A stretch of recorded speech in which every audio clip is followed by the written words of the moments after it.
We have come to the best part of the show, according to me, and that is a moment in African history. Here we go. So, let's begin. The founding of Liberia in the early 1800s was motivated by the domestic politics of slavery and race in the United States, as well as by U.S. foreign policy interests. In 1816, a group of white Americans founded the American Colonization Society, ACS, to deal with the problem, quote unquote, of the growing number of free blacks in the United States by resettling them in Africa. The resulting state of Liberia would become the second after Haiti black republic in the world at the time.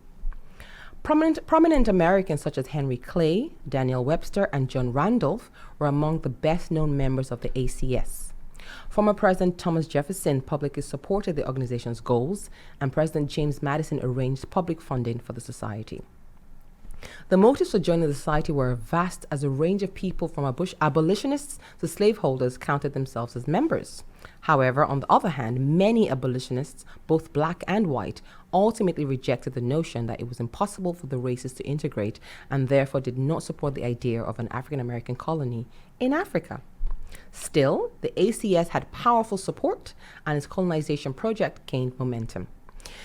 And in 1818, the society sent 2 representatives to West Africa to find a suitable location for the colony, but were unable to persuade local tribal leaders to sell any territory, meaning they went there, forced them, and they were fought out. In 1820, 88 free black settlers, 88 and 3 society members, as white members, sailed for Sierra Leone. Before departing, they had signed a constitution requiring that an agent of the society administer the settlement under U.S. laws. They found shelter on Jambo Island off the west coast of Africa, but many died from malaria. Good old malaria. In 1820, a U.S. naval vessel resumed the search for a place of permanent settlement in what is now Liberia. Once again, the local leaders resisted American attempts to purchase land.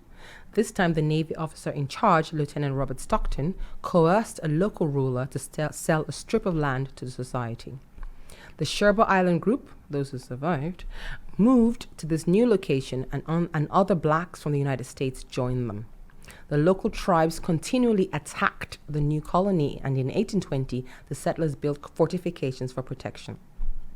In that same year, the settlement was named Liberia and its capital Monrovia in honor of President James Monroe, who had procured more U.S. government money for the project. Other colonization societies sponsored by individual states purchased land and sent settlers to areas near Monrovia. Africans removed from slave ships as well by the U.S. Navy after the abolition of the transatlantic slavery were also put ashore in Liberia. In 1838, most of the settlements with up to 20,000 people combined into one organization. So you had the people who came there, the 88 people who came there originally, well, those who survived malaria. You have the people, the Africans who are still being smuggled as slaves. When they found those ships and stopped them, they would take the Africans off the ships, settle them there. You have people who had come on their own after the original 88, settled there, and all of these people, and the land, more land was bought or gotten, quote unquote, and they all combined and formed one organization. So the settlers attempted to retain the culture they had brought from the United States, and for the most part did not integrate with the native societies. And today, about 5% of the population of Liberia is descended from these settlers.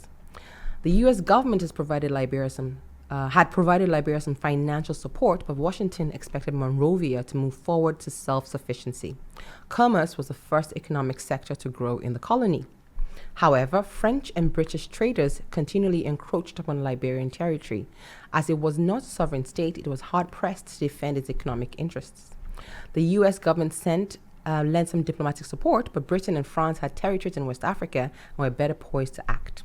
As a result, in 1847, Liberia declared independence from the African Colonization Society in order to establish a sovereign state and create its own laws governing commerce. Despite protests by the affected British companies, London was the first to extend recognition to the new republic, signing a treaty of commerce and friendship with Monrovia in 1848.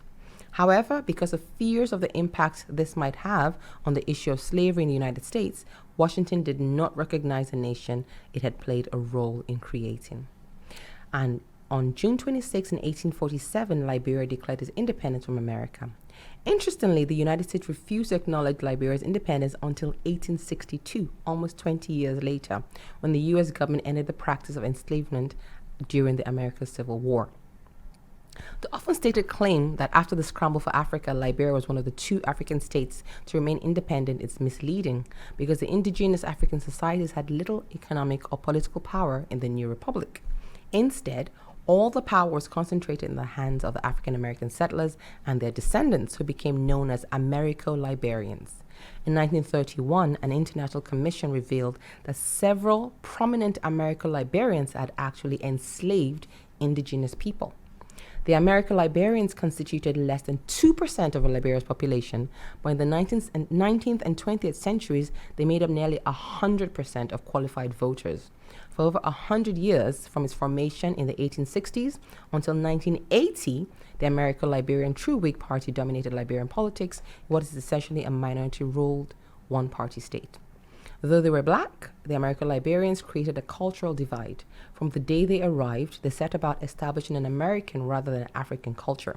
They spoke English, they dressed like Americans, they built southern plantation-style homes, they ate American food, practiced Christianity, and lived in monogamous relationships. They modeled the Liberian government after that of the United States. In the meantime, a mass exodus of African Americans to Liberia never materialized. What they thought would happen never happened.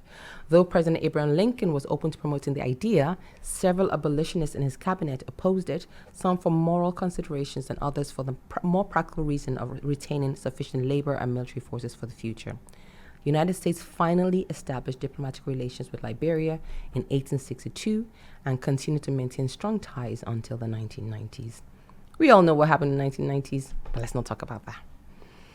So, what do you guys think of that story? What do you think?